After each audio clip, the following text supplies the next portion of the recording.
Welcome to Edream distance education. അപ്പോൾ ഇന്ന് നമ്മൾ ഡിസ്കസ് ചെയ്യാൻ പോകുന്നത് unit 11 income from profit and gains of business or പ്രൊഫഷൻ്റെ മൂന്നാമത്തെ പാർട്ടാണ്.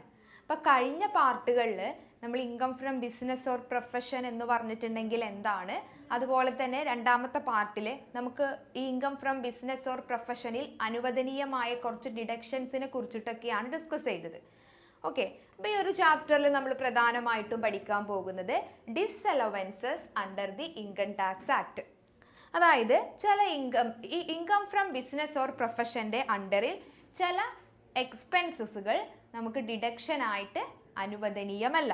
അപ്പോൾ അങ്ങനെയുള്ള കുറച്ച് ഐറ്റംസിനെ കുറിച്ചിട്ടാണ് നമ്മളിവിടെ ഡിസ്കസ് ചെയ്യാൻ പോകുന്നത്. ഓക്കെ, അപ്പോൾ നോക്കി നോക്കാം. അതായത് സെക്ഷൻ 40, 40A, 43B പ്രകാരം സ്പെസിഫൈ ചെയ്തിട്ടുള്ള എക്സ്പെൻസസുകൾ നമുക്ക് ഡിസ്അലൗഡ് ആണ്, നമുക്കത് ഡിഡക്റ്റ് ചെയ്യാൻ കഴിയില്ല. ഓക്കെ, അപ്പോൾ അതെന്തൊക്കെയാണെന്നാണ് ഈ ഒരു ഭാഗത്ത് പറയുന്നത്. അപ്പോൾ ഇതിൽ ഒന്നാമത്തതാണ് സെക്ഷൻ 40 സബ്സെക്ഷൻ എ. എന്താ അതിൽ പറയുന്നത്? Interest, royalty, fees for technical services payable outside India or payable to a non resident. അല്ലേ, അതായത് ഇപ്പോൾ ഒരു നോൺ റെസിഡൻറ്റിന് നമ്മൾ ഇൻട്രസ്റ്റോ റോയൽറ്റിയോ ടെക്നിക്കൽ ഫീസോ കൊടുക്കുകയാണ് അല്ലേ. അപ്പോൾ അങ്ങനെയാണെന്നുണ്ടെങ്കിൽ അതൊരു ഡിസ്അലവൻസ് ആയിട്ടുള്ള എക്സ്പെൻസ് ആണ്. അതായത് ഇപ്പോൾ അതെങ്ങനെ ഒന്ന് ശ്രദ്ധിക്കണം, ഏതൊക്കെയാണ്? Interest, royalty, technical fees. അപ്പോൾ ഇവിടെ ഈ ഇത്തരത്തിലുള്ള പേയ്മെൻറ്റുകൾ നോൺ റെസിഡൻറ്റിനാണ് നമ്മൾ കൊടുക്കുന്നത് എങ്കിൽ അല്ലേ, അങ്ങനെയാണെന്നുണ്ടെങ്കിൽ അത് ആ എമൗണ്ട് ഇന്ത്യയിൽ അത് ടാക്സബിൾ ആണ്. ദെൻ അതേപോലെ തന്നെ എന്താണ്?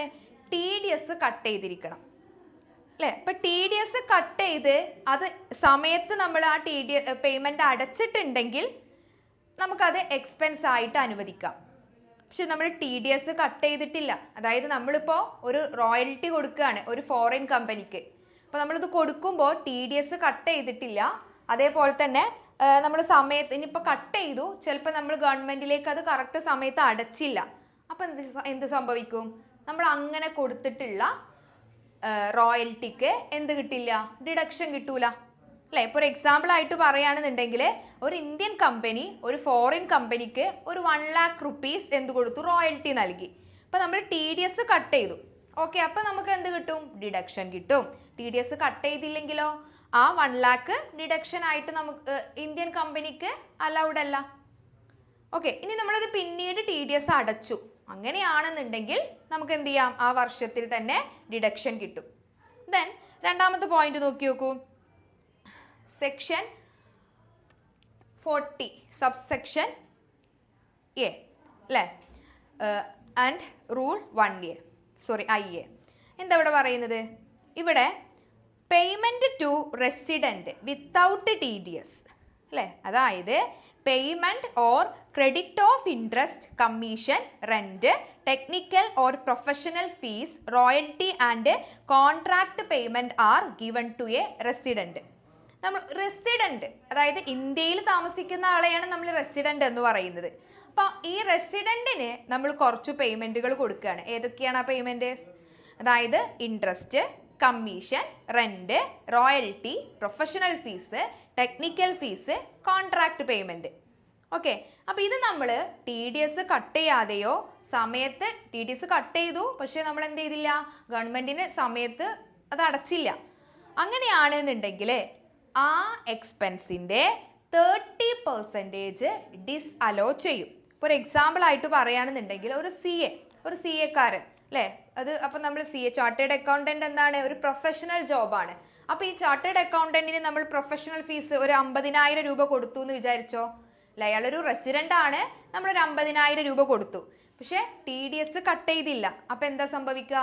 ഈ 50,000-ൻ്റെ 30% നമുക്ക് ഡിസ്അലവൻസ് ആണ് അല്ലേ. അപ്പോൾ അതായത് എന്താണ് 30% എന്ന് പറയുമ്പോൾ എത്ര ഉണ്ടായിരിക്കും? 15,000. ഈ 15,000-ന് നമുക്ക് ഡിഡക്ഷൻ കിട്ടൂല. ഇനി നമ്മൾ പിന്നീട് TDS അടച്ചു എന്ന് വിചാരിച്ചോ, അപ്പം നമ്മൾ ഈ ഡിസ്അലോ ചെയ്തിട്ടുള്ള 15,000-ന് ഡിഡക്ഷൻ കിട്ടും. ഓക്കെ, ദെൻ അടുത്ത മൂന്നാമത്തെ പോയിന്റ് നോക്കാം.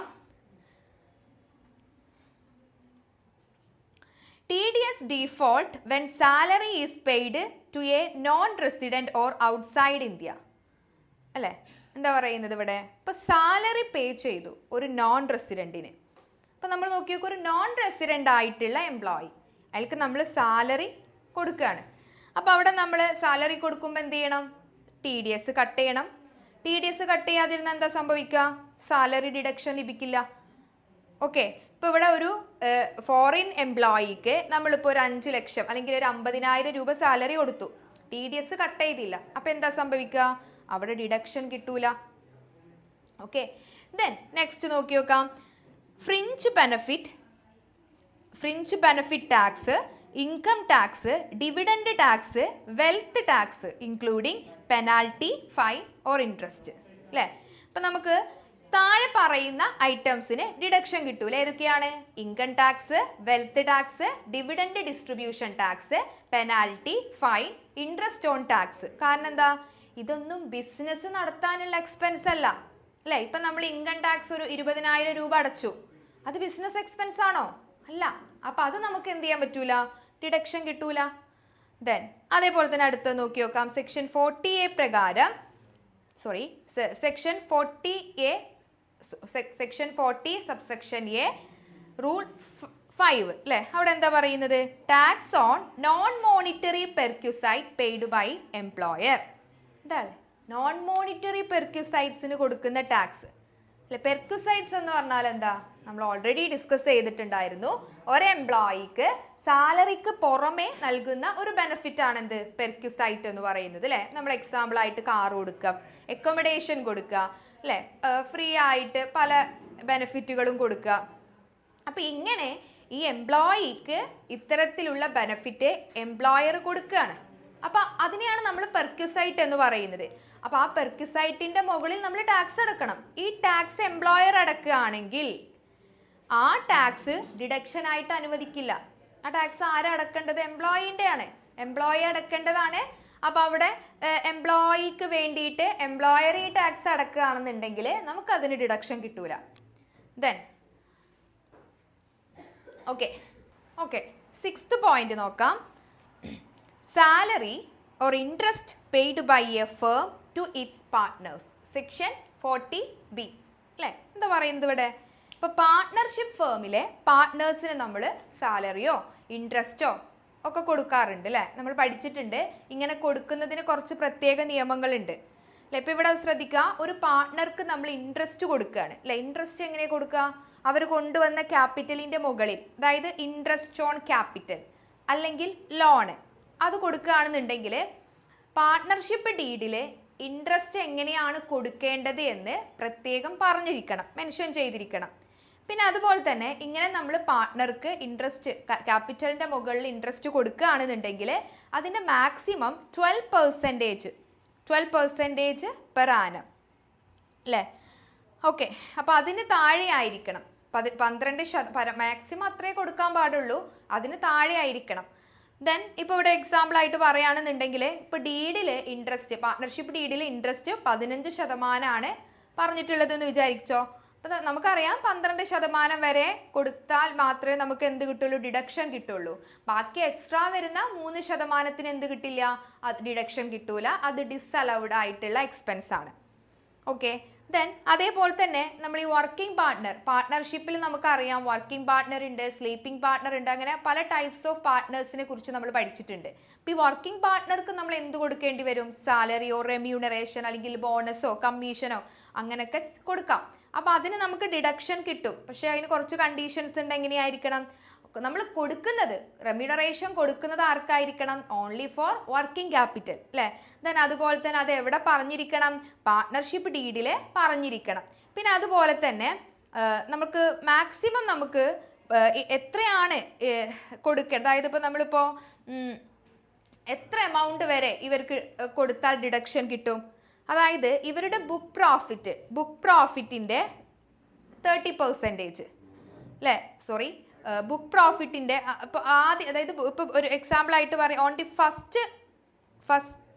The first rupees 3 lakh of book profit or in case of a loss, okay, on the balance book profit. അല്ലേ? അപ്പോൾ ആദ്യം നമ്മളിപ്പോൾ 3 ലക്ഷം ബുക്ക് പ്രോഫിറ്റിന്റെ 3 ലക്ഷം, അത് അങ്ങനെയാണെന്നുണ്ടെങ്കിൽ അതിലെ 90% ബുക്ക് പ്രോഫിറ്റിന്റെ 90% അല്ലെങ്കിൽ 1,50,000 ഇതിൽ ഏറ്റവും കൂടുതൽ ഏതാണോ അതാണ് നമ്മൾ എന്ത് കൊടുക്കേണ്ടത്, മാക്സിമം അവർക്ക് സാലറി അല്ലെങ്കിൽ റെമ്യൂണറേഷൻ ആയിട്ട് കൊടുക്കുന്നുണ്ടെങ്കിൽ ഡിഡക്ഷൻ കിട്ടുള്ളൂ. ബാക്കി ബുക്ക് പ്രോഫിറ്റിന്റെ 60%. ഓക്കെ, അതായത് ആദ്യത്തെ 3 ലക്ഷത്തിന്റെ 90% നോക്കുന്നു, ദെൻ 1,50,000 ഇത് രണ്ടും കമ്പയർ ചെയ്യുന്നു. ഇതിൽ ഏറ്റവും ഹയർ എമൗണ്ട് ഏതാണോ അതാണ് മാക്സിമം ഡിഡക്ഷൻ. ഓക്കെ, ദെൻ ഇനി അടുത്ത നോക്കി നോക്കാം. Salary or interest paid by an association of person to its members, അല്ലേ? AOP means association of person. അപ്പം നമ്മൾ ഈ അസോസിയേഷൻ ഓഫ് പേഴ്സൺസിലെ മെമ്പേഴ്സിന് കൊടുക്കുന്ന salary, interest, bonus or commission ഇതിനെന്ത് കൊടുക്കില്ല, ഡിഡക്ഷൻ കിട്ടാത്തൊരു ഐറ്റാണ്.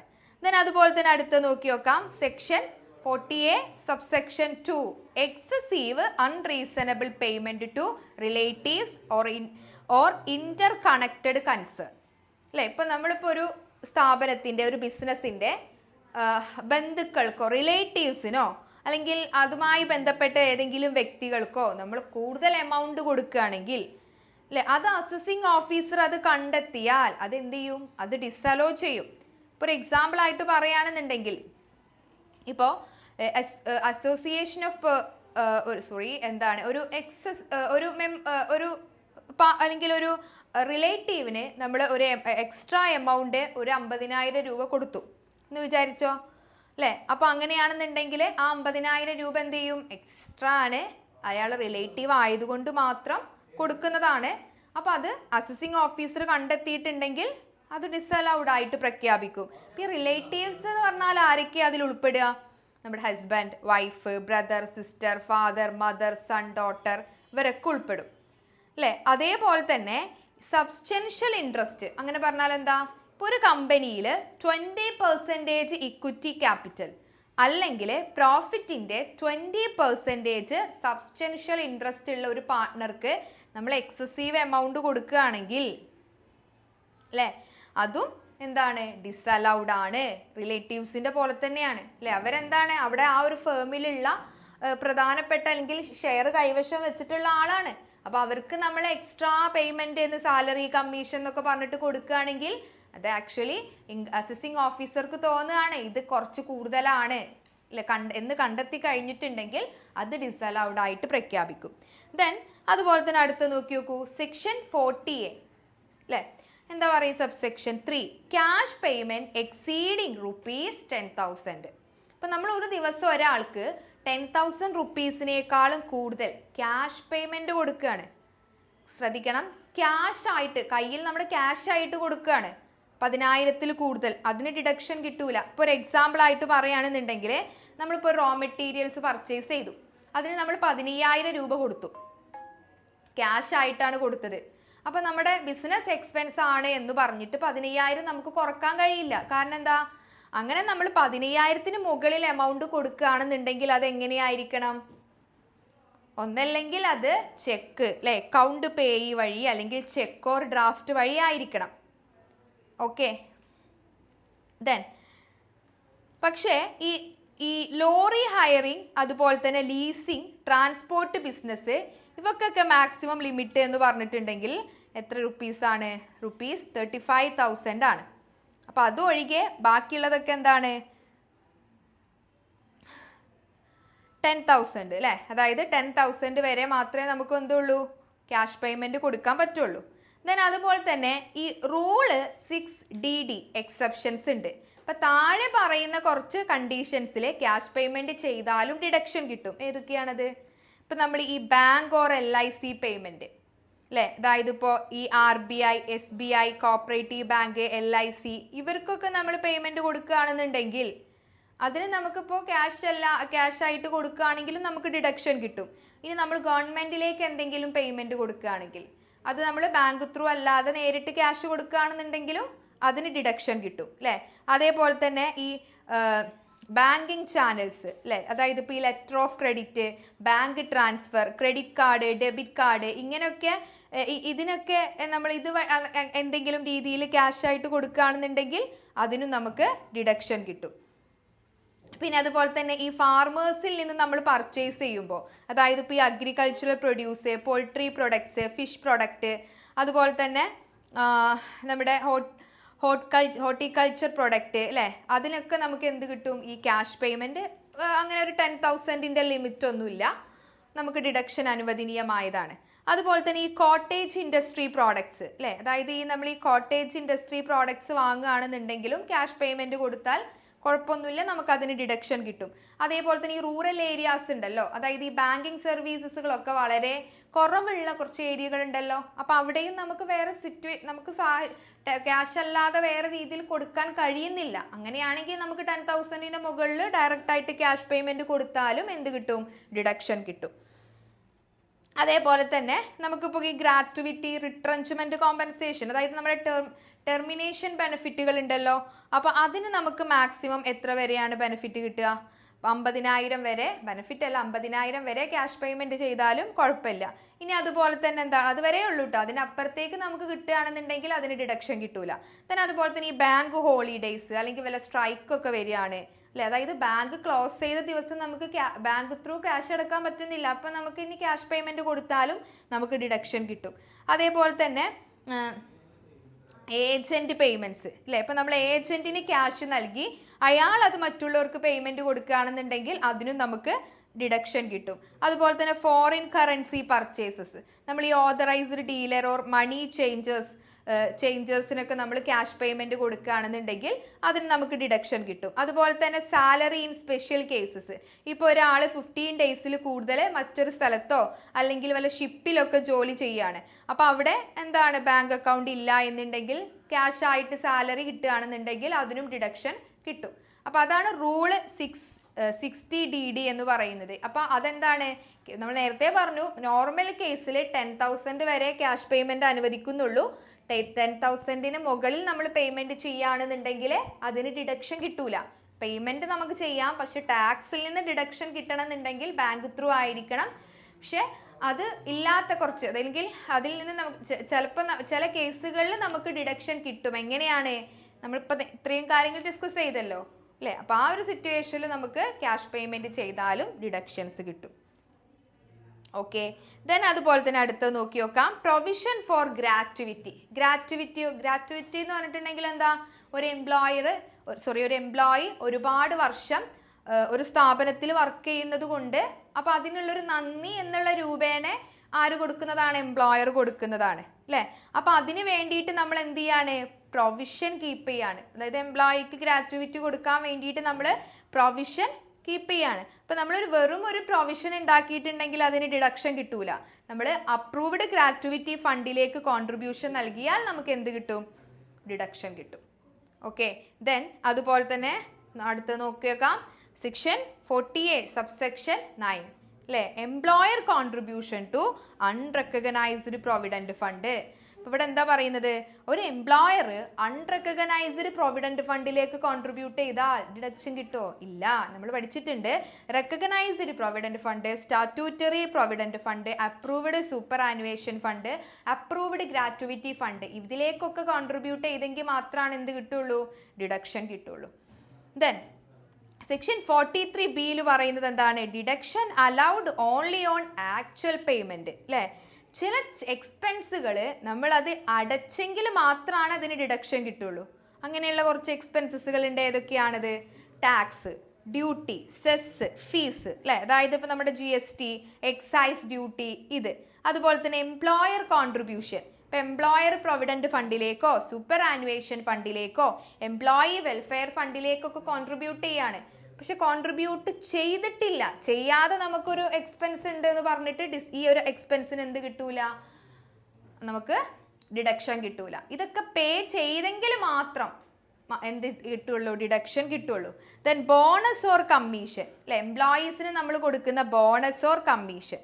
അതുപോലെ തന്നെ interest to public financial institutions അല്ലേ? അതായത് നമ്മുടെ ICICI, IDBI, IFCI ഇവയിലേക്കൊക്കെ നമ്മൾ എന്തെങ്കിലും ഇൻട്രസ്റ്റ് കൊടുക്കുകയാണെങ്കിൽ അത് അടച്ചെങ്കിൽ മാത്രമാണ് നമുക്ക് എന്ത് കിട്ടുള്ളൂ? ഡിഡക്ഷൻ കിട്ടുള്ളൂ, അല്ലേ? അതേപോലെ തന്നെ ഇൻട്രസ്റ്റ് ടു ബാങ്ക്, നമ്മുടെ ഷെഡ്യൂൾഡ് ബാങ്കിലേക്കോ കോപ്പറേറ്റീവ് ബാങ്കിലേക്കൊക്കെ നമ്മൾ എന്തെങ്കിലും ഇൻട്രസ്റ്റ് അടക്കുന്നുണ്ടെങ്കിൽ അടച്ചെങ്കിൽ മാത്രമാണ് അതിന് ഡിഡക്ഷൻ കിട്ടുള്ളൂ. പിന്നെ അതുപോലെ തന്നെ ലീവ് എൻകാഷ്മെന്റ്, അല്ലേ? എംപ്ലോയീസിന് അവർ ലീവ് എടുക്കാത്തതിന് പകരമായിട്ട് നമ്മൾ എന്ത് കൊടുക്കും? ക്യാഷ് കൊടുക്കും. അപ്പം അതും നമ്മൾ പേയ്മെന്റ് അടച്ചെങ്കിൽ മാത്രമേ എന്ത് കിട്ടുള്ളൂ? ഡിഡക്ഷൻ കിട്ടുള്ളൂ.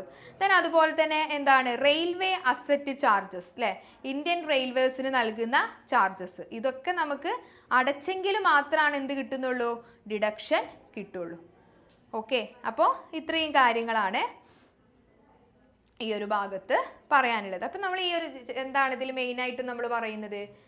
ഒരു ബിസിനസ്സിൻ്റെ ഇൻകത്തിൽ നിന്ന് നമുക്ക് എക്സ്പെൻസുകൾ ഡിഡക്റ്റ് ചെയ്യാം എന്നാണ് നമ്മൾ സെക്കൻഡ് പാർട്ടിൽ പറഞ്ഞിട്ടുണ്ടായിരുന്നത്. പക്ഷേ ഈ പാർട്ടിൽ നമ്മൾ എന്താ പറയുന്നത്? സെക്ഷൻ 40 പ്രകാരം ചില എക്സ്പെൻസസുകളെ നമുക്ക് ഡിഡക്റ്റ് ചെയ്യാൻ കഴിയില്ല. അങ്ങനെയുള്ള ഡിസലവൻസസ് ഏതൊക്കെയാണ് എന്നുള്ളതാണ് ഈ ഒരു ഭാഗത്ത് നമ്മൾ ഡിസ്കസ് ചെയ്തത്. ഓക്കെ, അടുത്തൊരു ഭാഗം നോക്കാം. Deemed profit chargeable to tax. അതായത് എന്താണ് നമ്മുടെ ഡീംഡ് പ്രോഫിറ്റ് എന്ന് പറഞ്ഞിട്ടുണ്ടെങ്കിൽ എന്താ? സാധാരണ ഇത് ലാഭമല്ല, എന്താണ്? ഇൻകം ഫ്രം ബിസിനസ് ഓർ പ്രൊഫഷനിൽ ലാഭമല്ല. പക്ഷെ ഇൻകം ടാക്സ് ആക്ട് പ്രകാരം പ്രോഫിറ്റ് ആയിട്ട് കണക്കാക്കി അതിന് മുകളിൽ ടാക്സ് കൊടുക്കേണ്ട കുറച്ച് ഐറ്റംസുകൾ ഉണ്ട്, കുറച്ച് ഇൻകംസുകൾ ഉണ്ട്. അതാണ് ഇവിടെ പറയുന്നത്. ഓക്കെ, അപ്പൊ ഇത് ബിസിനസ് സാധാരണ രീതിയിൽ നോക്കുകയാണെങ്കിൽ നമുക്ക് ഇതിനെ ബിസിനസ് പ്രോഫിറ്റ് എന്ന് പറയാൻ പറ്റൂല. പക്ഷെ ഇൻകം ടാക്സ് ആക്ട് പറയും എന്ത്? ഇത് ഡീംഡ് പ്രോഫിറ്റ് ആയിട്ട് കണക്കാക്കുകയാണ്, അതിന്റെ മുകളിൽ ടാക്സ് കൊടുക്കണം. അപ്പൊ അങ്ങനെയുള്ള കുറച്ച് ഇൻകംസ് ഏതൊക്കെയാ നോക്കാം. അതിൽ ഒന്നാമതാണ് റിക്കവറി അഗെയിൻസ്റ്റ് എനി ഡിഡക്ഷൻ, അല്ലെ? അതായത് ഇപ്പോ റിക്കവറി അഗെയിൻസ്റ്റ് സെക്ഷൻ 41 സബ്സെക്ഷൻ 1 പറയുന്നത് നമുക്ക് മുൻ വർഷങ്ങളില് ഒരു ലോസോ അല്ലെങ്കിൽ എക്സ്പെൻഡിച്ചർ, അപ്പൊ നമ്മളത് എന്താണ്? നമുക്ക് അതിന് ഡിഡക്ഷൻ കിട്ടി. പിന്നീട് നമുക്ക് എന്ത് ചെയ്തു? ചില ലോസുകൾ അല്ലെങ്കിൽ ചില എക്സ്പെൻസുകൾ നമുക്ക് റീഫണ്ട് ചെയ്തു, തിരിച്ചു കിട്ടി, അല്ലെ? അതായത് ഒരു എക്സാമ്പിൾ ആയിട്ട് പറയുകയാണെന്നുണ്ടെങ്കിൽ ഞാനിപ്പോ കഴിഞ്ഞ വർഷം ഒരു 1 lakh സെയിൽസ് ടാക്സ് അടച്ചു. അപ്പൊ നമ്മൾ എന്ത് ചെയ്തു? ആ വർഷത്തെ ബിസിനസ് എക്സ്പെൻസ് ആണ് എന്ന് പറഞ്ഞിട്ട് എനിക്കത് ഡിഡക്ട് ചെയ്യാം, അല്ലെ? പിന്നീട് എന്ത് ചെയ്തു? അതിൽ കോർട്ട് എന്തോ ഒരു എന്താണ് ഈ സെയിൽസ് ടാക്സിലെ കോർട്ട് വഴി നമുക്ക് അതിൽ അത്രയും എമൗണ്ട് അടക്കണ്ട, അങ്ങനെ ഒരു വിധി വന്നു. അപ്പൊ അതായത് ഈ 1 lakh നമുക്ക് റീഫണ്ട് കിട്ടി എന്ന് വിചാരിച്ചോ. അപ്പൊ എന്താ ഇവിടെ സംഭവിക്കുക? നമ്മൾ ഓൾറെഡി നമുക്ക് ഈ 1 lakh സെയിൽസ് ടാക്സ് അടച്ചു എന്ന് പറഞ്ഞിട്ട് നമ്മൾ എന്ത് ചെയ്തിട്ടുണ്ട്? ഡിഡക്ഷൻ നമുക്ക് കിട്ടിയിട്ടുണ്ട്. പക്ഷെ പിന്നീട് നമുക്ക് ഈ സെയിൽസ് ടാക്സ് അടച്ച 1 lakh നമുക്ക് റീഫണ്ട് കിട്ടി.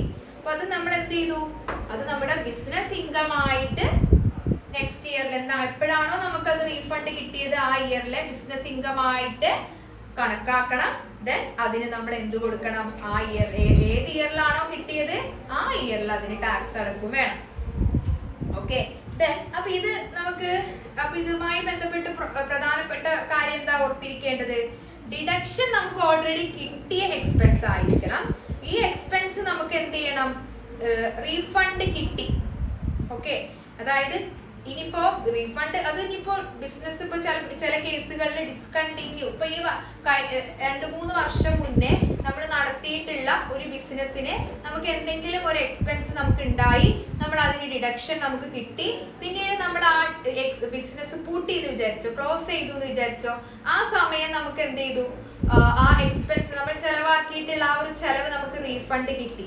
ആ ബിസിനസ് ക്ലോസ് ചെയ്താലും ഇല്ലെങ്കിലും എപ്പോഴാണോ ഒരു വട്ടം നമുക്ക് ഡിഡക്ഷൻ അനുവദിച്ചിട്ടുള്ള എക്സ്പെൻസ് നമുക്ക് റീഫണ്ട് കിട്ടിയത് അത് ആ വർഷത്തെ ബിസിനസ് ഇൻകം ആയിട്ട് എന്ത് ചെയ്യും? ട്രീറ്റ് ചെയ്യും. അതിന് നമ്മൾ ടാക്സ് കൊടുക്കണം. ഓക്കെ, ദെൻ ഇനി രണ്ടാമത്തത് എന്താ പറയുന്നത്? Sale of assets used for scientific research, അല്ലെ? നമുക്കറിയാം സയന്റിഫിക് റിസർച്ച് നമ്മൾ കഴിഞ്ഞ ചാപ്റ്ററിൽ പഠിച്ചിട്ടുണ്ടായിരുന്നു, അല്ലെ? സയന്റിഫിക് റിസർച്ചിനായിട്ട് നമ്മൾ യൂസ് ചെയ്തിട്ടുള്ള ഫിക്സഡ് അസറ്റ് വാങ്ങുമ്പോൾ നമ്മൾ പഠിച്ചിട്ടുണ്ട് സെക്ഷൻ 35 പ്രകാരം നമുക്ക് അതിന് ഡിഡക്ഷൻ കിട്ടും, അല്ലെ? അപ്പൊ അങ്ങനെ നമുക്ക് ഒരു വട്ടം സയന്റിഫിക് റിസർച്ചിന് വേണ്ടിയിട്ട് യൂസ് ചെയ്ത അസറ്റിന്റെ മുകളിൽ ഡിഡക്ഷൻ കിട്ടി. എന്നിട്ട് നമ്മൾ എന്ത് ചെയ്യാണ്, ഈ അസറ്റ് നമ്മൾ വിറ്റു, വിൽക്കുകയാണ് എന്നുണ്ടെങ്കിൽ എന്ത് ചെയ്യുന്നു, അതിന്റെ ഒരു പോർഷൻ ബിസിനസ് ഇൻകം ആയിട്ട് ട്രീറ്റ് ചെയ്യും. ഏതാണ് ആ പോർഷൻ? താഴെ പറയുന്ന രണ്ട് എമൗണ്ടുകളിൽ കുറഞ്ഞത് ഏതാണോ അത് ബിസിനസ് ഇൻകം ആകും. ഏതാണ് രണ്ട് എമൗണ്ട്? ഒന്ന് നെറ്റ് സെയിൽസ് പ്രൈസ്, അതായത് ഈ അസറ്റ് വിറ്റാൽ നമുക്ക് കിട്ടുന്ന പ്രൈസ്, ദെൻ അസറ്റിന്റെ കോസ്റ്റ്. ഫോർ എക്സാമ്പിൾ ആയിട്ട് പറയുകയാണെങ്കിൽ ഒരു സയന്റിഫിക് എക്യുപ്മെന്റ് വാങ്ങാൻ വേണ്ടിയിട്ട് ഞാനൊരു 1 lakh rupees ചെലവാക്കി അല്ലെ. അപ്പൊ എനിക്ക് എന്ത് ചെയ്തു, ആ ബിസിനസ് ഇൻകത്തിൽ നിന്ന് സയന്റിഫിക് റിസർച്ചിന് വേണ്ടിയിട്ട് യൂസ് ചെയ്തത് കൊണ്ട് തന്നെ എനിക്ക് അതിന് ആ 1 lakhന് 100% ഡിഡക്ഷൻ കിട്ടി. ആ 1 lakh എനിക്ക് അതിൽ നിന്ന് കുറക്കാം. പിന്നീട് ഞാൻ എന്ത് ചെയ്തു, ആ അസറ്റ് ഞാനൊരു 70,000 രൂപക്ക് വിറ്റു. ഓക്കെ, അപ്പൊ ഇവിടെ എങ്ങനെയായിരിക്കും, നമുക്ക് ബിസിനസ് ഇൻകം, നമുക്ക് വിറ്റ് കിട്ടിയത് നെറ്റ് സെയിൽസ് പ്രൈസ് എത്രയാണ്? 70,000. ആ എക്യുപ്മെന്റിന്റെ കോസ്റ്റ് എത്രയാണ്? 1 lakh. ഇതിൽ ഏറ്റവും കുറഞ്ഞത് ഏതാ? ഈ രണ്ട് എമൗണ്ട് താരതമ്യം ചെയ്യുമ്പോൾ സെയിൽസ് പ്രൈസ് ആണ് 70,000. അതെന്താക്കും? ബിസിനസ് ഇൻകം ആയിട്ട് ട്രീറ്റ് ചെയ്യും. ഓക്കെ, ദെൻ അടുത്ത് നോക്കി നോക്കാം, recovery of bad debt, section 41 subsection 4. ഇവിടെ എന്താ പറയുന്നത്? Bad debt. ബാഡ് ഡെറ്റ് എന്ന് പറഞ്ഞാൽ എന്താ? നമ്മുടെ ഡെപ്റ്റേഴ്സിൽ നിന്ന് കിട്ടാനുള്ള എമൗണ്ട് അല്ലെ, അത് ഡെപ്റ്റേഴ്സിൽ നിന്ന് നമുക്ക് കിട്ടേണ്ട എമൗണ്ട് ആണ്, പക്ഷെ നമുക്ക് എന്ത് ചെയ്തില്ല, അവർ തന്നില്ല. അപ്പൊ അതെന്തായി മാറും? ബാഡ് ഡെറ്റ് ആയി മാറും അല്ലെ. ബാഡ് ഡെറ്റ് നമ്മൾ എന്ത് ചെയ്യും? അത് എഴുതി തള്ളും അല്ലെ, റൈറ്റ് ഓഫ് ചെയ്യും. അപ്പൊ നമ്മൾ എന്ത് ചെയ്യും? ബാഡ് ഡെപ്റ്റിന് ഡിഡക്ഷൻ കിട്ടും അല്ലെ. റൈറ്റ് ഓഫ് ചെയ്ത് കഴിഞ്ഞ ബാഡ് ഡെപ്റ്റിന് നമുക്ക് ഡിഡക്ഷൻ നമുക്ക് അനുവദനീയമായിട്ടുള്ള ഡിഡക്ഷൻ ആണ്. പക്ഷെ പിന്നീട് എന്ത് ചെയ്തു, നമ്മൾ ബാഡ് ഡെപ്റ്റ് ആണ് എന്ന് എഴുതി തള്ളിയ എമൗണ്ട് നമ്മൾ ഡിഡക്ഷനും നമുക്ക് കിട്ടി. അങ്ങനെ എമൗണ്ട് പിന്നെ ഏതോ ഒരു ഫ്യൂച്ചർ ഇയറിൽ നമുക്ക് അത് തിരിച്ചു കിട്ടി എന്ന് വിചാരിച്ചോ, അപ്പൊ എന്താവും? അത് ബിസിനസ് ഇൻകം ആയിട്ട് ട്രീറ്റ് ചെയ്യും. അടുത്ത് നോക്കി നോക്കാം, amount withdrawn from specific reserve created and maintained by certain financial institution അല്ലെ. അതായത് ചില ഫിനാൻഷ്യൽ ഇൻസ്റ്റിറ്റ്യൂഷൻസ് ചില പ്രത്യേക റിസർവ് ഫണ്ടുകൾ ക്രിയേറ്റ് ചെയ്യും. ഇപ്പൊ നമ്മള് റിസർവ് ഫണ്ടിലേക്ക് മാറ്റിയിട്ടുള്ള എമൗണ്ടിന് നമുക്ക് ടാക്സ് ബെനിഫിറ്റ് കിട്ടും. പിന്നീട് നമ്മൾ എന്ത് ചെയ്തു, ആ റിസർവ്, അതായത് നമ്മൾ എന്ത് ചെയ്തു, റിസർവിലേക്ക് വേണ്ടിയിട്ട് ചില സ്പെഷ്യൽ റിസർവ് നമ്മൾ ക്രിയേറ്റ് ചെയ്തു. ഓക്കെ, എന്നിട്ട് എന്ത് ചെയ്തു, അപ്പൊ അതിന് നമുക്ക് ഡിഡക്ഷൻ കിട്ടിയിട്ടുണ്ടാവും അല്ലെ. അതായത് റിസർവ് ഫണ്ടിലേക്ക് മാറ്റി വെച്ച എമൗണ്ട് ആണ് നമുക്ക് ഡിഡക്ഷൻ കിട്ടിയിട്ടുണ്ടാവും. പക്ഷേ ഈ റിസർവ് നമ്മൾ പിന്നീട് വിഡ്രോ ചെയ്യാണ്. ഒരിക്കൽ നമുക്ക് ഡിഡക്ഷൻ അനുവദനീയമായിട്ടുള്ള ടാക്സ് ബെനിഫിറ്റ് കിട്ടിയിട്ടുള്ള റിസർവ് നമ്മൾ എന്ത് ചെയ്യാണ്, വിഡ്രോ ചെയ്യുകയാണെന്നുണ്ടെങ്കിൽ ഇൻകം ടാക്സ് ആക്ട് പറയും എന്ത്, അത് ബിസിനസ് ഇൻകം ആണ്, ടാക്സ് നൽകണം. Then next നോക്കി നോക്കൂ, recovery after discontinuance of business or profession അല്ലെ. അതായത് നെക്സ്റ്റ് എന്താ പറയുന്നത്, ഇപ്പൊ ബിസിനസ് അല്ലെങ്കിൽ ഒരു പ്രൊഫഷൻ അത് ഡിസ്കണ്ടിന്യൂ ചെയ്തു, നിർത്തലാക്കി, അപ്പോൾ നമുക്ക് എന്ത് ചെയ്യാണ്, ചില ഇൻകംസ് കിട്ടുകയാണ്.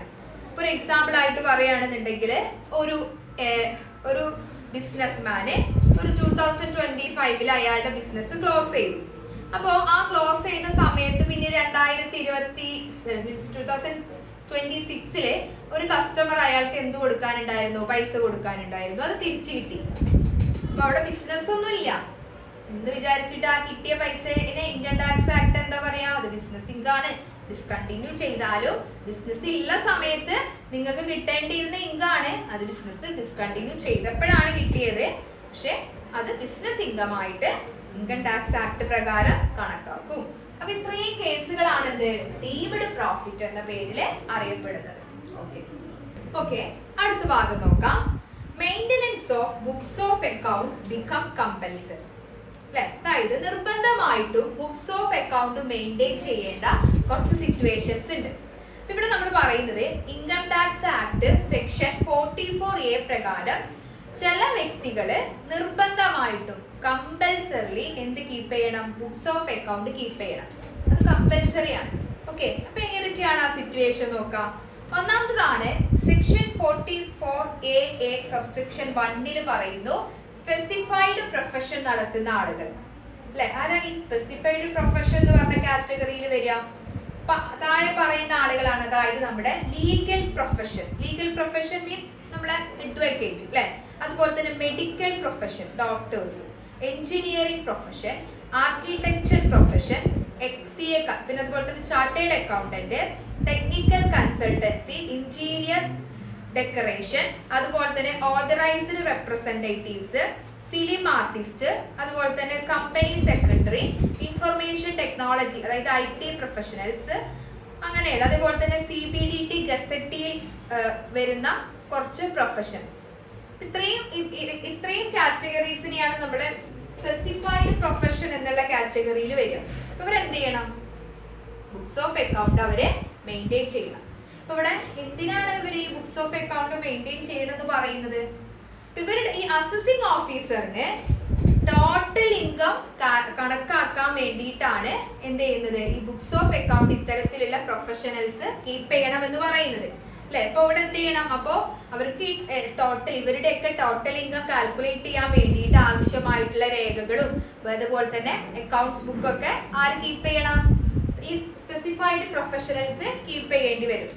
ഓക്കെ, അപ്പൊ ഏതൊക്കെയാണ് നമ്മൾ ഏതൊക്കെ ബുക്സ് ആണ് റൂൾ 6F പ്രകാരം കീപ്പ് ചെയ്യേണ്ട കുറച്ച് ബുക്കുകൾ ഉണ്ട്. ഏതാണ്? അതായത് നമ്മളിപ്പോ സ്പെസിഫൈഡ് പ്രൊഫഷണൽസ് ആരൊക്കെയാണെന്ന് പറഞ്ഞു, അവർ നിർബന്ധമായിട്ടും ബുക്സ് ഓഫ് അക്കൗണ്ട് കീപ്പ് ചെയ്യണം എന്ന് പറഞ്ഞു. അപ്പൊ ഏതൊക്കെ ബുക്സ് ആണ് അവർ കീപ്പ് ചെയ്യേണ്ടത്? ഒന്നാണ് ക്യാഷ് ബുക്ക് അല്ലെ. ക്യാഷ് ബുക്ക് എന്ന് പറഞ്ഞാൽ എന്താ? നമ്മൾ ഡെയിലി നമുക്ക് ഉണ്ടാവുന്ന ക്യാഷ് റെസിപ്റ്റ്സുകളും ക്യാഷ് പേയ്മെന്റുകളും റെക്കോർഡ് ചെയ്യുന്ന ബുക്കാണ് ക്യാഷ് ബുക്ക്. അതുപോലെ തന്നെ ജേണൽ എന്ന് പറഞ്ഞാൽ എന്താ? നമ്മളൊരു ട്രാൻസാക്ഷൻസ് നടത്തിയിട്ടുണ്ടെന്നുണ്ടെങ്കിൽ അത് ആദ്യമായിട്ട് നമ്മൾ എന്ത് ചെയ്യും? ബുക്സ് ഓഫ് ജേണലില് റെക്കോർഡ് ചെയ്ത് വെക്കും. അതുപോലെ തന്നെ ലെഡ്ജർ അല്ലെ, ഇതൊക്കെ അക്കൗണ്ട്സിന്റെ പോർഷൻസ് ആണ് അല്ലെ. അതായത് ജേണലിൽ റെക്കോർഡ് ചെയ്തിട്ടുള്ള കാര്യങ്ങൾ നമ്മൾ എന്ത് ചെയ്യും?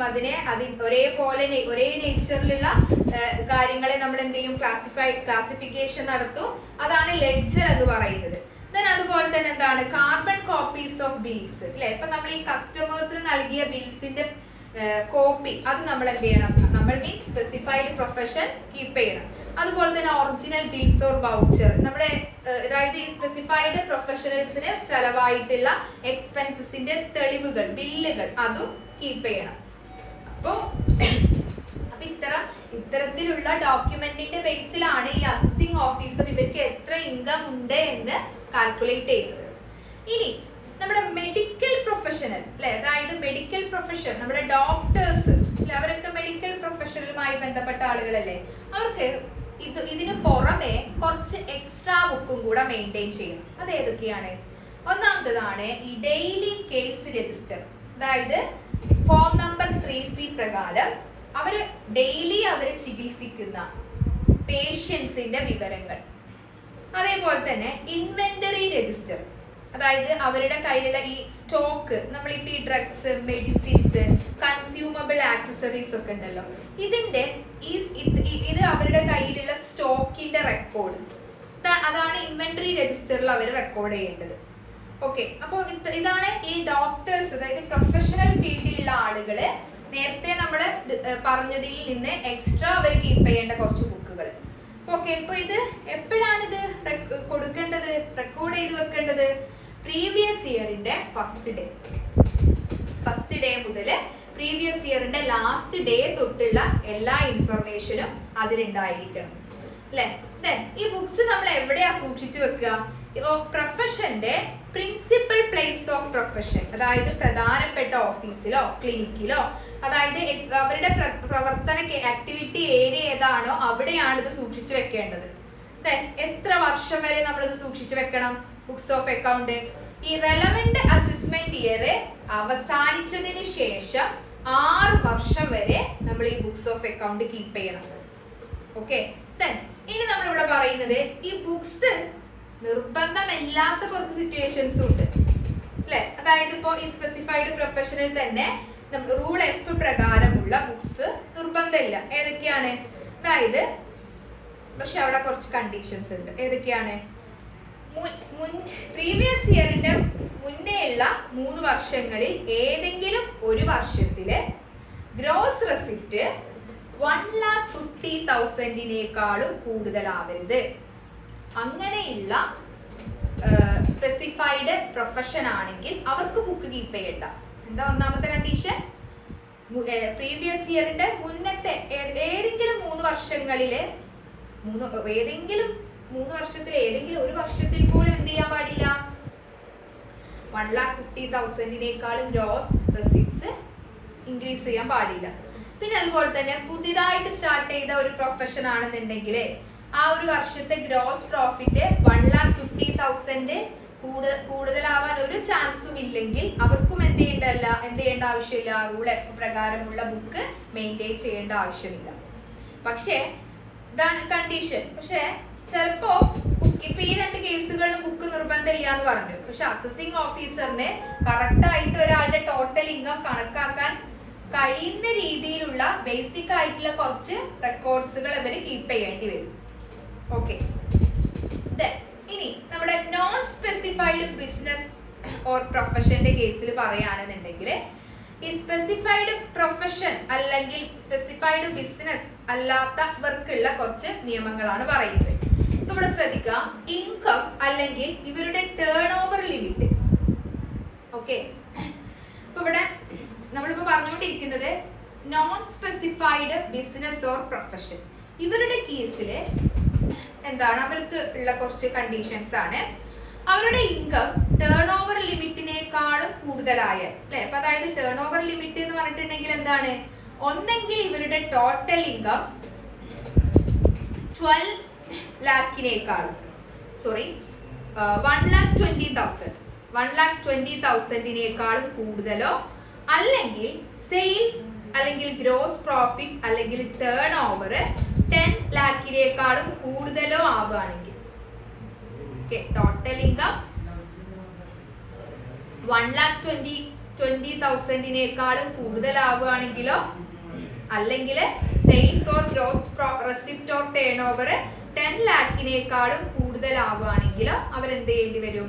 ബുക്സ് കീപ്പ് ചെയ്യേണ്ടി വരും, അല്ലെ? അപ്പോ അവരെന്ത് ചെയ്യേണ്ടി, അതായത് നമ്മളിപ്പോ മുൻ 3 വർഷത്തിനുള്ളിൽ ഏതെങ്കിലും ഒരു വർഷം ഈ 2 കാര്യങ്ങൾ സംഭവിച്ചിട്ടുണ്ടെങ്കിൽ, ഏതെങ്കിലും ഒരു കാര്യം സംഭവിച്ചിട്ടുണ്ടെങ്കിൽ എന്ത് ചെയ്യേണ്ടി വരും? നോൺ സ്പെസിഫൈഡ് ബിസിനസ് ഓർ പ്രൊഫഷൻസിന് എന്ത് കീപ്പ് ചെയ്യേണ്ടി വരും? ബുക്ക് കീപ്പ് ചെയ്യും. അതല്ലെങ്കിൽ കീപ്പ് ചെയ്യേണ്ട ആവശ്യമില്ല. ഇനി ഇൻഡിവിജ്വൽ ആൻഡ് HUF ആണെങ്കിലോ, ഇൻഡിവിജ്വൽ ആൻഡ് HUF ഇവർക്ക് ഒരു ലിമിറ്റ് ഉണ്ട്, അല്ലെ? അതായത് ഇപ്പൊ ഇവരുടെ ഇൻകം ലിമിറ്റ് 1,20,000 മുതൽ 2,50,000 ആയിട്ട് ഇൻക്രീസ് ചെയ്തിട്ടുണ്ട്. അതുപോലെ തന്നെ ടേൺ ഓവർ ലിമിറ്റ്, അതായത് 2,50,000 വരെ ഇവർക്ക് ബുക്ക് കീപ്പ് ചെയ്യേണ്ട ആവശ്യമില്ല.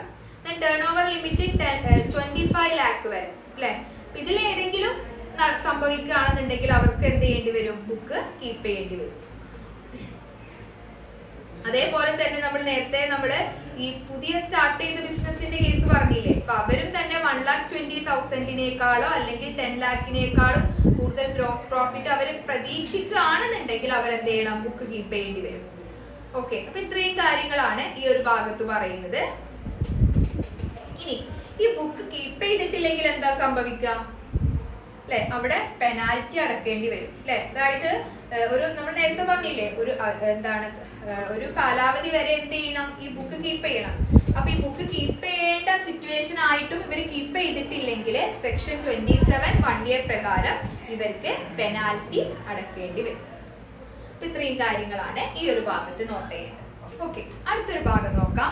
Compulsory audit of accounts, section 44AB. എന്താ പറയുന്നത്? അക്കൗണ്ട്സുകൾ, ഇപ്പൊ നമ്മൾ അക്കൗണ്ട്സ് ബുക്കുകൾ മെയിൻറ്റെയിൻ ചെയ്യേണ്ട കുറച്ച് സിറ്റുവേഷൻസിനെ കുറിച്ച് പറഞ്ഞു. അതേപോലെ തന്നെ ഈ അക്കൗണ്ട്സിന്റെ കമ്പൽസറി ഓഡിറ്റ്, ഓഡിറ്റ് എന്ന് പറഞ്ഞാൽ എന്താ? ഒരു ചാർട്ടേഡ് അക്കൗണ്ടന്റ് എന്ത് ചെയ്യുന്നു? നമ്മുടെ അക്കൗണ്ട്സും ബുക്സും കാര്യങ്ങളൊക്കെ കറക്റ്റ് ആണോ എന്ന് പരിശോധിച്ച് ഉറപ്പാക്കുന്ന ഒരു പ്രൊസീജിയറിനെയാണ് നമ്മൾ ഓഡിറ്റിംഗ് എന്ന് പറയുന്നത്. അപ്പൊ ഇവിടെ income tax act section 44AB പ്രകാരം ചില ഇൻഡിവിജ്വൽസിനും അതുപോലെ തന്നെ ചില സ്ഥാപനങ്ങൾക്കും അവരുടെ അക്കൗണ്ട്സ് ബുക്ക് നിർബന്ധമായിട്ടും ഓഡിറ്റ് ചെയ്യണം, അല്ലെ? ഇപ്പൊ അങ്ങനെയുള്ള കുറച്ച് സിറ്റുവേഷൻ ആണ് പറയുന്നത്. ഇപ്പൊ നമ്മളൊരു ബിസിനസ് ചെയ്യുന്ന ഒരു വ്യക്തിയാണെങ്കിൽ, ഒരു വ്യക്തി ബിസിനസ് നടത്തുകയാണ്. അപ്പൊ അയാളുടെ ടോട്ടൽ സെയിൽസ് അല്ലെങ്കിൽ ടേൺ ഓവർ അല്ലെങ്കിൽ ഗ്രോസ് റെസിപ്റ്റ്സ് 1 കോടി 1 crore കവിയുകയാണെങ്കിൽ, 1 crore കൂടുതലാവുകയാണെങ്കിൽ എന്ത് ചെയ്യണം? ഒരു CA കാരൻ, ഒരു ചാർട്ടേഡ് അക്കൗണ്ടന്റ് വഴി അത് ഓഡിറ്റ് നിർബന്ധമായിട്ട് കമ്പൽസറി ഓഡിറ്റ് അവിടെ നടന്നിരിക്കണം. ഓക്കെ, ഇനി ഒരു പ്രൊഫഷനിൽ ഏർപ്പെടുന്ന വ്യക്തിയാണെന്നുണ്ടെങ്കിലോ, ഒരു പ്രൊഫഷനിൽ അതിപ്പോ ഒരു ഡോക്ടറോ അല്ലെങ്കിൽ ഒരു ലോയറോ ഒക്കെ ആണെന്നുണ്ടെങ്കിൽ അയാളുടെ ഗ്രോസ് റെസിപ്റ്റ് 50 ലാഖിനേക്കാളും കൂടുതലാവുകയാണെങ്കിൽ ഓഡിറ്റിംഗ് കമ്പൽസറി ആണ്.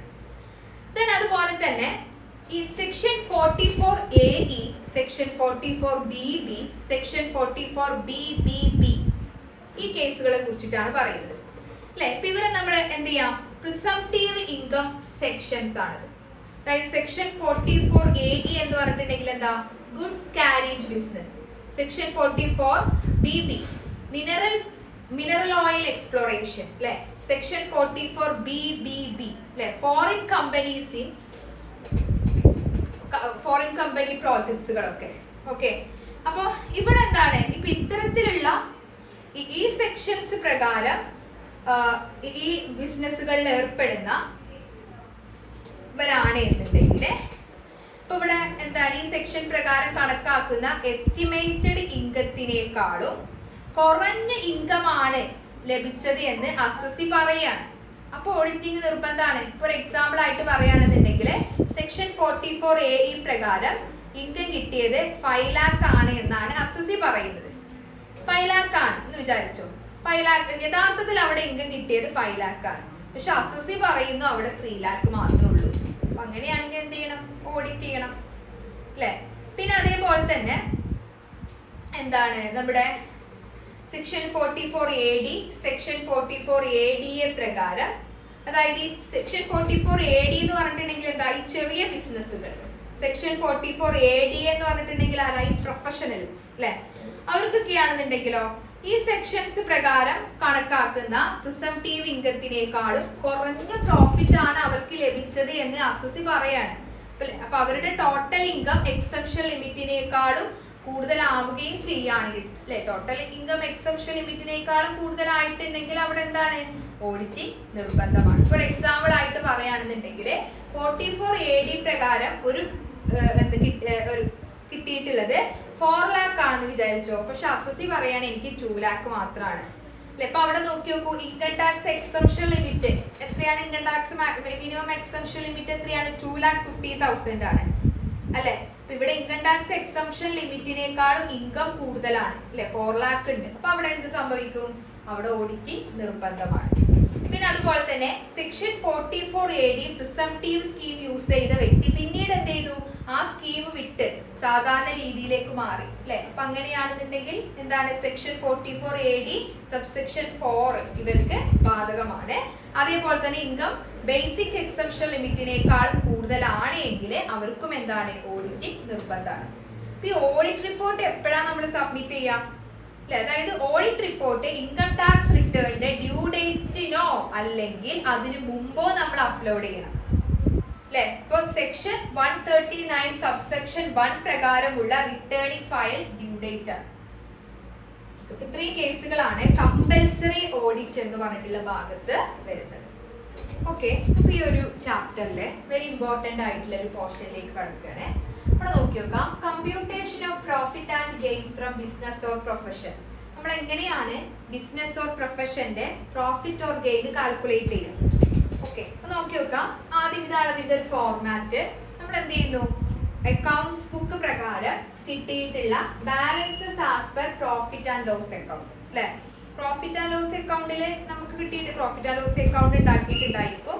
ആ അക്കൗണ്ടിൽ നിന്ന് നമുക്ക് കിട്ടിയിട്ടുള്ള പ്രോഫിറ്റ്, ലോസ് ആണെങ്കിൽ ലോസ് അല്ലെ. അപ്പൊ അവിടെ എന്നിട്ട് നമ്മൾ എന്ത് ചെയ്യുന്നത്, അത് എടുക്കുക അല്ലെ, balances as per profit and loss account. അപ്പൊ പ്രോഫിറ്റ് എടുത്തു. ഇനി നമ്മൾ എന്ത് ചെയ്യണം, ഇതിലേക്ക് expenses claim but not allowed. നമ്മൾ പ്രോഫിറ്റ് ആൻഡ് ലോസ് അക്കൗണ്ടിൽ ചിലപ്പോൾ എന്ത് ചെയ്തിട്ടുണ്ടായിരിക്കും, എക്സ്പെൻസ് ആണ് നമുക്ക് അത് ഡിഡക്ട് ചെയ്യാം എന്ന് പറഞ്ഞിട്ട് പ്രോഫിറ്റ് ആൻഡ് ലോസ് അക്കൗണ്ടിന്റെ ഡെബിറ്റ് സൈഡിൽ കാണിച്ചിട്ട് അത് കുറച്ചിട്ടുണ്ടായിരിക്കാം. പക്ഷെ ഇൻകം ടാക്സ് ആക്ട് പ്രകാരം ഡിഡക്ഷൻ അനുവദനീയമല്ലാത്ത കുറച്ച് എക്സ്പെൻസസുകൾ ആണെങ്കിൽ അത് എന്ത് ചെയ്യണം, അത് ഇതിലേക്ക് ആഡ് ബാക്ക് ചെയ്യണം അല്ലെ. അപ്പൊ അങ്ങനെയുള്ള കുറച്ച് എക്സ്പെൻസസ് ആണ് നിങ്ങളുടെ ടെക്സ്റ്റ് ബുക്കിൽ ഉണ്ട്. ദെൻ അതിലെ ഒന്നാമത്തേതാണ് എന്ത്, ചില ഐറ്റംസുകൾ പ്രൊവിഷൻസ് ആൻഡ് റിസർവ്. നമ്മളിപ്പോ ബാഡ് ഡെബ്റ്റ്സിന് വേണ്ടിയിട്ടോ ജനറൽ റിസർവിലേക്കോ, ഇതൊന്നും ബിസിനസിന്റെ ആക്ച്വൽ എക്സ്പെൻസ് അല്ല. അങ്ങനെ അത് നമ്മളെ ആക്ച്വലി നമ്മൾ പ്രോഫിറ്റ് ആൻഡ് ലോസ് അക്കൗണ്ടിൽ അത് ചിലപ്പോൾ ഡെബിറ്റ് ചെയ്തിട്ടുണ്ടായിരിക്കാം അല്ലെ. പക്ഷെ അങ്ങനെയുള്ള എക്സ്പെൻസുകൾ നമ്മൾ എന്ത് ചെയ്യണം, അത് അങ്ങോട്ട് തന്നെ ആഡ് ബാക്ക് ചെയ്യണം. ഒന്നാമത്തെ ഐറ്റം ആണ് പ്രൊവിഷൻസ് ആൻഡ് റിസർവ്. പിന്നെ അതുപോലെ തന്നെ ടാക്സസ് അല്ലെ, അതായത് ഈ ഇൻകം ടാക്സ്, വെൽത്ത് ടാക്സ് അല്ലെ, നമ്മുടെ സെയിൽസ് ടാക്സും എക്സൈസ് ഡ്യൂട്ടീസും അതുപോലെ തന്നെ ലോക്കൽ ടാക്സസിനൊക്കെ എന്ത് കിട്ടും, ഡിഡക്ഷൻ കിട്ടും. അതല്ലാത്ത ഇൻകം ടാക്സ്, വെൽത്ത് ടാക്സ് ഇതിനൊന്നും ഡിഡക്ഷൻ കിട്ടൂല. അപ്പൊ ഇതൊക്കെ നമ്മൾ പ്രോഫിറ്റ് ആൻഡ് ലോസ് അക്കൗണ്ടിൽ ഡെബിറ്റ് ചെയ്തിട്ടുണ്ടെങ്കിൽ എന്ത് ചെയ്യാം, അതൊക്കെ ആഡ് ബാക്ക് ചെയ്യാം. ഓക്കെ. അതുപോലെ തന്നെ റെന്റ് പെയ്ഡ് ടു സെൽഫ്. ഇപ്പൊ നമുക്ക് സ്വന്തമായിട്ട് നമ്മുടെ സ്വന്തം ബിൽഡിങ്ങിന് നമ്മൾ എന്ത് ചെയ്യാണ്, സ്വന്തം പേരിൽ റെന്റ് ചാർജ് ചെയ്യാം അല്ലെ. അതെന്തല്ല, അത് എക്സ്പെൻസ് അല്ല, ആഡ് ബാക്ക് ചെയ്യണം. ദെൻ അതുപോലെ തന്നെ ക്യാപിറ്റൽ എക്സ്പെൻഡിച്ചർ, നമ്മൾ ഈ ബിൽഡിംഗ് എക്സ്റ്റൻഷനോ ഫർണിച്ചർ പർച്ചേസോ മെഷീനറി പർച്ചേസോ ക്യാപിറ്റൽ എക്സ്പെൻഡിച്ചർ ആണ്. ഓൺലി റവന്യൂ എക്സ്പെൻഡിച്ചർ മാത്രമാണ് നമ്മൾ പ്രോഫിറ്റ് ആൻഡ് ലോസ് അക്കൗണ്ടിൽ കുറക്കാറുള്ളത് അല്ലെ. അപ്പൊ അങ്ങനെ എന്തെങ്കിലും കുറക്കുന്നുണ്ടെങ്കിൽ അതൊക്കെ എന്ത് ചെയ്യണം, ക്യാപിറ്റൽ എക്സ്പെൻഡിച്ചർ ആണെങ്കിൽ നമുക്കത് ഡിഡക്ഷൻ കിട്ടൂല, അതൊക്കെ ആഡ് ബാക്ക് ചെയ്യണം. അതുപോലെ തന്നെ ക്യാപിറ്റൽ ലോസ്, നമ്മളിപ്പോ ഒരു ഫിക്സ്ഡ് അസറ്റ് വിറ്റു, അപ്പോഴാണ് നമുക്ക് എന്ത് സംഭവിക്കുക, ക്യാപിറ്റൽ ലോസ് സംഭവിക്കുക. അത് ബിസിനസ് എക്സ്പെൻസ് ആണോ? അല്ല. അത് നമ്മൾ എന്ത് ചെയ്യാൻ പാടില്ല, എക്സ്പെൻസ് ആണ് എന്ന് പറഞ്ഞ് കുറക്കാൻ പാടില്ല. അതൊക്കെ എന്ത് ചെയ്യണം, കുറച്ചിട്ടുണ്ടെങ്കിൽ അതൊക്കെ ആഡ് ബാക്ക് ചെയ്യണം. ദെൻ ചാരിറ്റി ആൻഡ് ഡൊണേഷൻ അല്ലെ, ഡൊണേഷൻ കൊടുത്തു, ഒരു ബിസിനസ് ഡൊണേഷൻ കൊടുത്തു, അത് ബിസിനസ് എക്സ്പെൻസ് ആണോ? ഇല്ല. അത് നമ്മൾ കുറച്ചിട്ടുണ്ടെങ്കിൽ അതും ആഡ് ബാക്ക് ചെയ്യണം. ദെൻ അതർ ഹെഡുമായി ബന്ധപ്പെട്ട് എന്തെങ്കിലും എക്സ്പെൻസ് ഉണ്ടെങ്കിൽ, ഇപ്പൊ ഹൗസ് പ്രോപ്പർട്ടിയോ ക്യാപിറ്റൽ ഗെയിനോ, അതൊക്കെ ഇൻകം ഫ്രം അതർ അല്ലെ, ബിസിനസ് ഇൻകം അല്ല. അപ്പൊ അതുമായി ബന്ധപ്പെട്ട് നമുക്ക് എന്തെങ്കിലും എക്സ്പെൻസുകൾ നമ്മുടെ ബിസിനസ് പ്രോഫിറ്റ് ആൻഡ് ലോസ് അക്കൗണ്ടിൽ ചാർജ് ചെയ്തിട്ടുണ്ടെങ്കിൽ അത് എന്ത് ചെയ്യണം, ആഡ് ബാക്ക് ചെയ്യണം, ആഡ് ചെയ്യണം. ദെൻ ഇൻട്രസ്റ്റ് ഓൺ ക്യാപിറ്റൽ അല്ലെ, അത് ഓണറിന്റെ ക്യാപിറ്റലിന് ഇൻട്രസ്റ്റ് കൊടുക്കുന്നത് ബിസിനസ് റിലേറ്റഡ് എക്സ്പെൻസ് ആണോ? അല്ല. അതും ആഡ് ബാക്ക് ചെയ്യണം. Then personal expenses, that means drawings, family expenses, ഇതൊന്നും ബിസിനസ് എക്സ്പെൻസ് അല്ല. ഇതൊക്കെ നമ്മൾ പ്രോഫിറ്റ് ആൻഡ് ലോസ് അക്കൗണ്ടിൽ കുറച്ചിട്ടുണ്ടെങ്കിൽ എന്ത് ചെയ്യണം, ഇതൊക്കെ ആഡ് ബാക്ക് ചെയ്യണം. ദെൻ അതുപോലെ തന്നെ ഡിപ്രീസിയേഷൻ അല്ലെ, പ്രോഫിറ്റ് ആൻഡ് ലോസ് അക്കൗണ്ടിൽ ചാർജ് ചെയ്തിട്ടുള്ള ഡിപ്രീസിയേഷൻ അല്ലെ, അത് നമ്മൾ എന്ത് ചെയ്യണം, അത് ടാക്സ് ഡിപ്രീസിയേഷൻ നമ്മൾ വേറെ കണക്കാക്കും അല്ലെ. അപ്പൊ അതെന്ത് ചെയ്യണം, നമ്മൾ നേരത്തെ പറഞ്ഞിട്ടുണ്ടായിരുന്നല്ലോ, ബ്ലോക്ക് വൈസിലാണ് ഡിപ്രീസിയേഷൻ കാൽക്കുലേറ്റ് ചെയ്യുന്നത്. അപ്പൊ അത് നമ്മൾ എന്ത് ചെയ്യണം, ആഡ് ബാക്ക് ചെയ്യണം.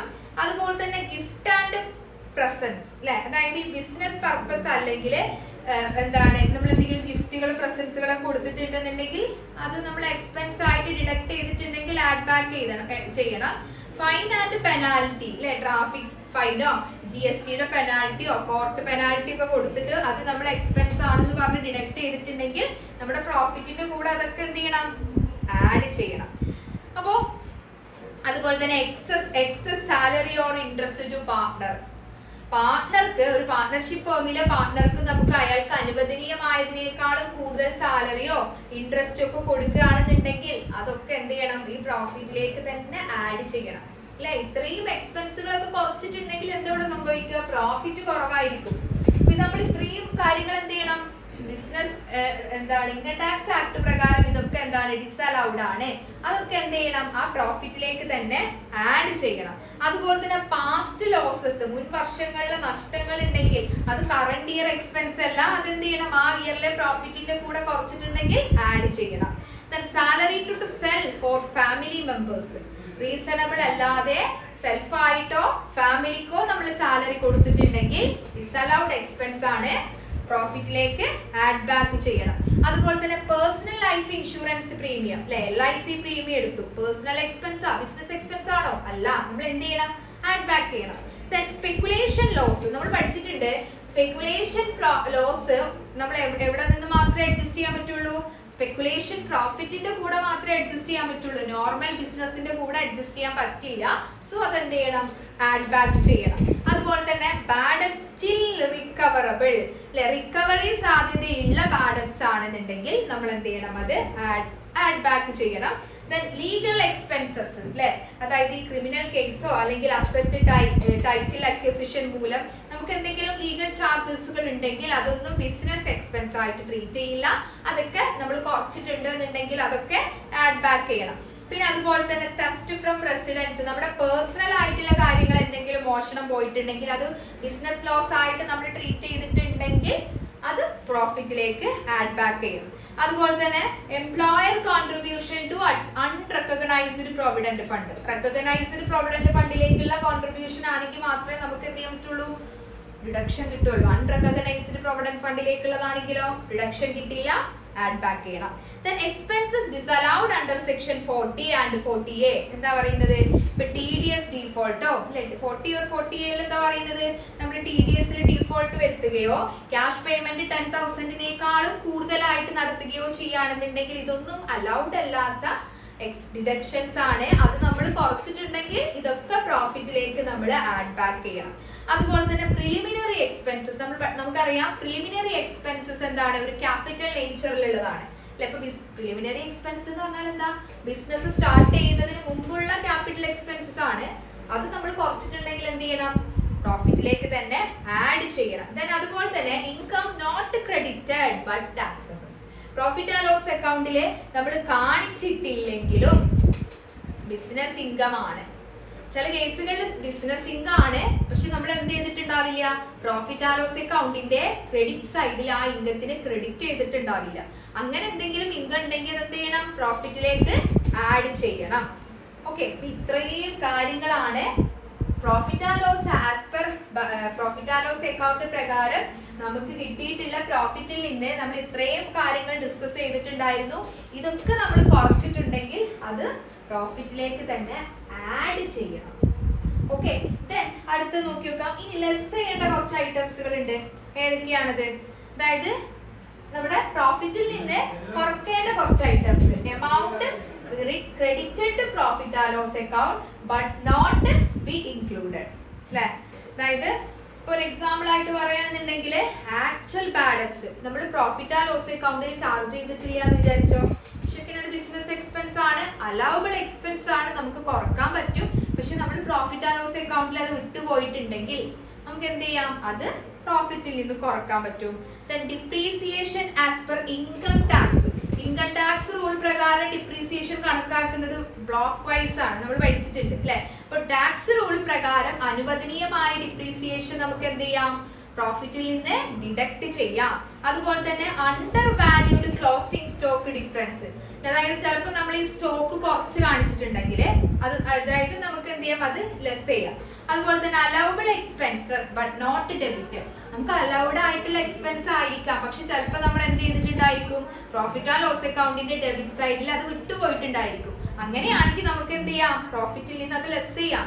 ദെൻ അതുപോലെ തന്നെ നോക്കി നോക്കാം, income not taxable under business head അല്ലെ. അതേപോലെ തന്നെ എന്താണ് അടുത്തത് പറയുന്നത്, എന്താ പ്രോഫിറ്റ് ആൻഡ് ലോസ് അക്കൗണ്ടിൽ ചിലപ്പോൾ ക്രെഡിറ്റ് ചെയ്തിട്ടുണ്ടാവും, പക്ഷെ അത് എന്ത് ഇൻകം അല്ല, ബിസിനസ് ഇൻകം അല്ല അല്ലെ. ചിലപ്പോൾ നമ്മൾ പറയാറില്ലേ പ്രോഫിറ്റ് ആൻഡ് ലോസ് അക്കൗണ്ടിന്റെ ക്രെഡിറ്റ് സൈഡില് ഇൻട്രസ്റ്റ് ഫ്രം സെക്യൂരിറ്റി എന്നൊക്കെ പറഞ്ഞിട്ട്, പക്ഷെ അത് ബിസിനസ് ഇൻകം അല്ല, പക്ഷെ അതർ സോഴ്സ് ഇൻകം ആണ്. അങ്ങനെ നമ്മൾ ക്രെഡിറ്റ് ചെയ്തിട്ടുണ്ടെങ്കിൽ വെറുതെ നമ്മൾ എന്തിനാണ് അത് ബിസിനസ് ഇൻകം എന്ന് പറഞ്ഞ് കാണിക്കേണ്ട ആവശ്യം, നമ്മൾ അത് നമുക്ക് എന്ത് ചെയ്യാവുന്നതാണ്, അത് കുറക്കാവുന്നതാണ്. then അതുപോലെ തന്നെ നമുക്ക് പോസ്റ്റ് ഓഫീസ് സേവിങ്സ് അക്കൗണ്ടിൽ നിന്ന് ഇൻട്രസ്റ്റ് കിട്ടി, നമുക്ക് എന്ത് ചെയ്യാവുന്നതാണ്, ലെസ് ചെയ്യാം. അഗ്രികൾച്ചറൽ ഇൻകം എക്സെപ്റ്റഡ് ആണ്, നമുക്ക് എന്ത് ചെയ്യാം, ബിസിനസ് ഇൻകത്തിൽ പ്രോഫിറ്റ് ആൻഡ് ലോസ് അക്കൗണ്ടിൽ കൊടുത്തിട്ടുണ്ടെങ്കിൽ നമുക്ക് അത് ലെസ് ചെയ്യാം. അപ്പൊ അതുപോലെ തന്നെ ഗിഫ്റ്റ് ഫ്രം റിലേറ്റീവ്സിൽ നിന്ന് കിട്ടിയിട്ടുള്ള ഗിഫ്റ്റ് അത് അതർ സോഴ്സ് ആണ്, ബിസിനസ് ഇൻകം അല്ല. അങ്ങനെ നമ്മൾ പ്രോഫിറ്റ് ആൻഡ് ലോസ് അക്കൗണ്ടിൽ കൊടുത്തിട്ടുണ്ടെങ്കിൽ അത് നമുക്ക് എന്ത് ചെയ്യാം, ഡിഡക്ട് ചെയ്യാം. പിന്നെ ബാഡ് ഡെബ്റ്റ്സ് റിക്കവേർഡ് ഏർലിയർ ഡിസലൗഡ് അല്ലെ. ബാഡ് ഡെബ്റ്റ്സ് നമുക്ക് റിക്കവേർഡ് ചെയ്തു, പക്ഷെ നമുക്ക് അതിന് ഡിഡക്ഷൻ ഒന്നും കിട്ടിയിട്ടില്ല, അത് നമുക്ക് എന്ത് ചെയ്യാം, പ്രോഫിറ്റിൽ നിന്ന് കുറക്കാവുന്നതാണ്.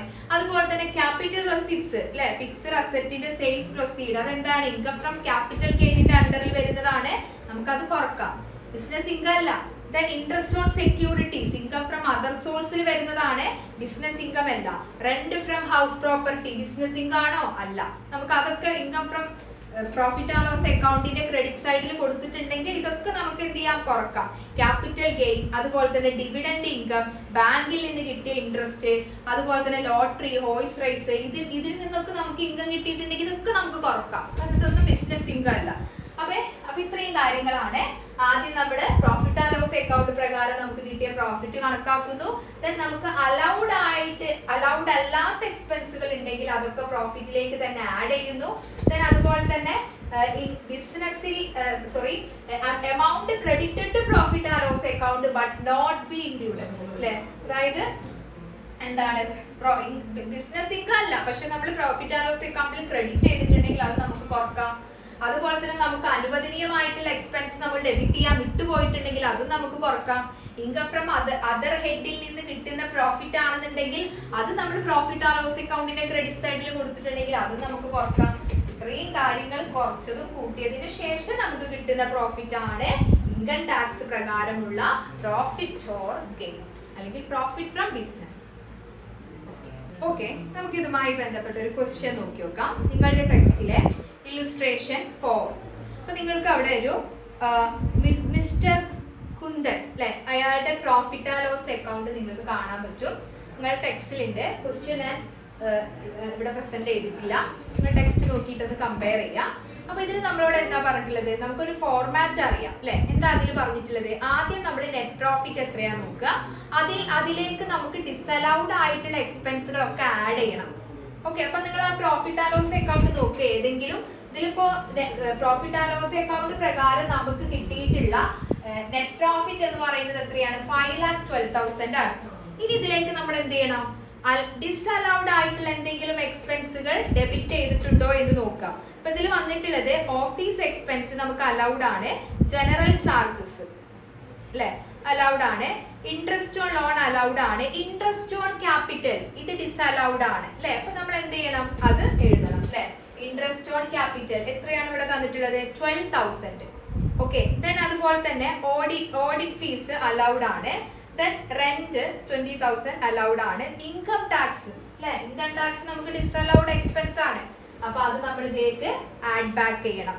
ദെൻ അതുപോലെ തന്നെ ലീഗൽ എക്സ്പെൻസസ് അല്ലെ, ലീഗൽ എക്സ്പെൻസസിൽ നമുക്ക് ഇവിടെ ഒരു അഡ്ജസ്റ്റ്മെന്റ് നോക്കി നോക്കാം. അഡ്ജസ്റ്റ്മെന്റ് അവിടെ നിൽക്കട്ടെ, അതിന് മുന്നേ നമുക്ക് ഇതൊന്ന് നോക്കി നോക്കാം. ദെൻ ലീഗൽ എക്സ്പെൻസസ് എത്രയാണ്, 4,000 ആണ്. ഈ ലീഗൽ എക്സ്പെൻസസിൽ നമുക്ക് തന്നെ വല്ല പെനാൽറ്റി അതുപോലെ തന്നെ അങ്ങനെയൊക്കെ ഉള്ളതാണെന്നുണ്ടെങ്കിൽ നമ്മൾ എന്ത് ചെയ്യണം, ഇതിലേക്ക് ആഡ് ചെയ്യണം അല്ലെ.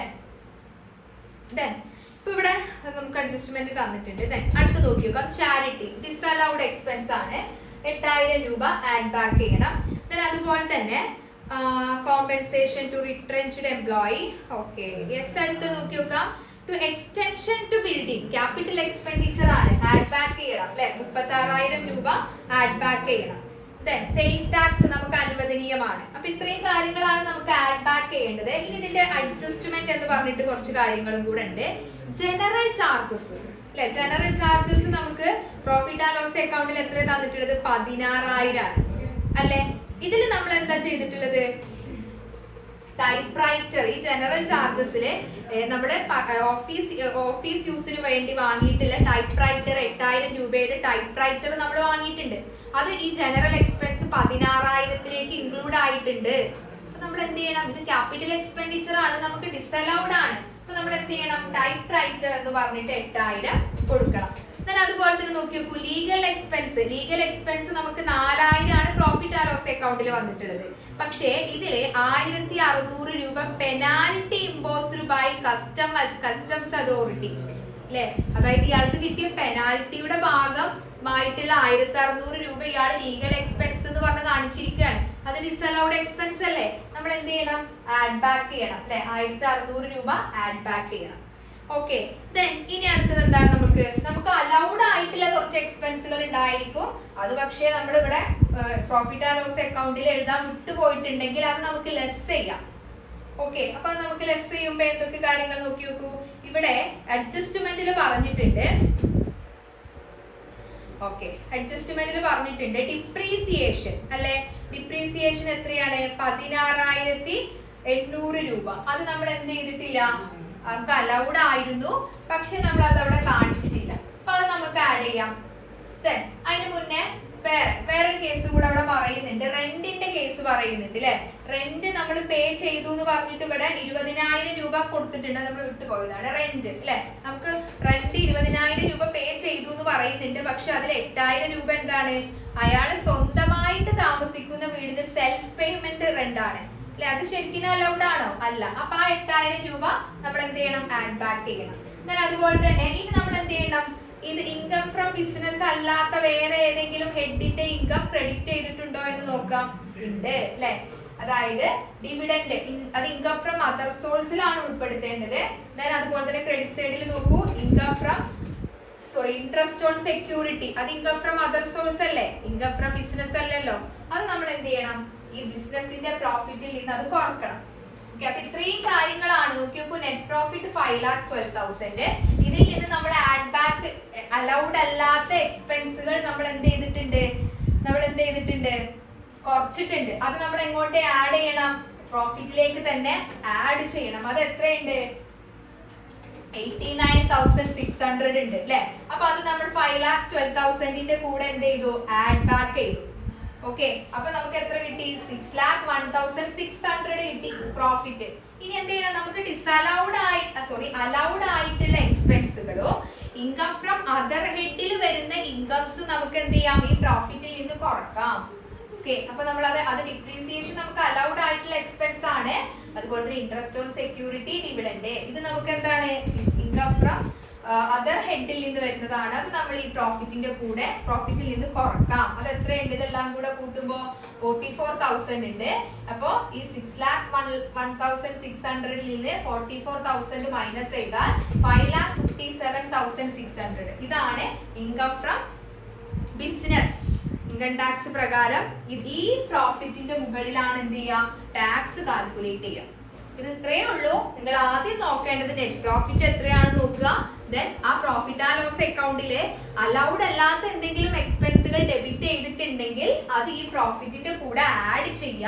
ദെൻ അലൗഡ് ആയിട്ടുള്ള എക്സ്പെൻസ് ചിലപ്പോൾ നമ്മൾ പ്രോഫിറ്റ് ആൻഡ് ലോസ് അക്കൗണ്ടിൽ വിട്ടുപോയിട്ടുണ്ടെങ്കിൽ അത് ആ പ്രോഫിറ്റിൽ നിന്ന് കുറക്കാം. പിന്നെ അതുപോലെ തന്നെ അതർ ഹെഡിലുള്ള ഇൻകംസ് നമ്മൾ പ്രോഫിറ്റ് ആൻഡ് ലോസ് അക്കൗണ്ടിന്റെ ക്രെഡിറ്റ് സൈഡിൽ കൊടുത്തിട്ടുണ്ടെങ്കിൽ അതും നമുക്ക് കുറക്കാം. അങ്ങനെ ഇത് കുറച്ചും ആഡ് ചെയ്തും നമുക്ക് കിട്ടുന്ന ആ ഒരു ഫിഗറിന്റെ മുകളിലാണ് ടാക്സ് കാൽക്കുലേറ്റ് ചെയ്യുന്നത്. പ്രധാനമായിട്ടും നിങ്ങൾ ഈ ഒരു പ്രോബ്ലം പാർട്ടാണ് നോക്കേണ്ടത്. അതിന് നിങ്ങൾ എന്ത് ചെയ്യണം? ആ ഒരു ഫോർമാറ്റ് പഠിക്കണം. ആ ഫോർമാറ്റിൽ എങ്ങനെയൊക്കെയാണ് ആഡ് ചെയ്യേണ്ടത്, എന്തൊക്കെ കാര്യങ്ങളാണ് ആഡ് ചെയ്യേണ്ടത്, ലെസ് ചെയ്യേണ്ടത് എന്നൊക്കെ വളരെ കൃത്യമായിട്ട് തന്നെ പഠിക്കുക. എന്നിട്ട് അതിലുള്ള കുറച്ച് ഇല്ലുസ്ട്രേഷൻസ് ഒക്കെ നിങ്ങൾ വർക്ക്ഔട്ട് ചെയ്യുക. ഓക്കെ, അപ്പൊ ഇത്രയും കാര്യങ്ങളാണ് ഈ ഒരു ചാപ്റ്ററിൽ ഇത് പ്രധാനമായിട്ടും വരും. പ്രധാനമായിട്ടും നമ്മൾ ഈ ലാസ്റ്റ് പറഞ്ഞിട്ടുള്ള കാര്യങ്ങൾ. ഓക്കെ, ശരി, താങ്ക് യു.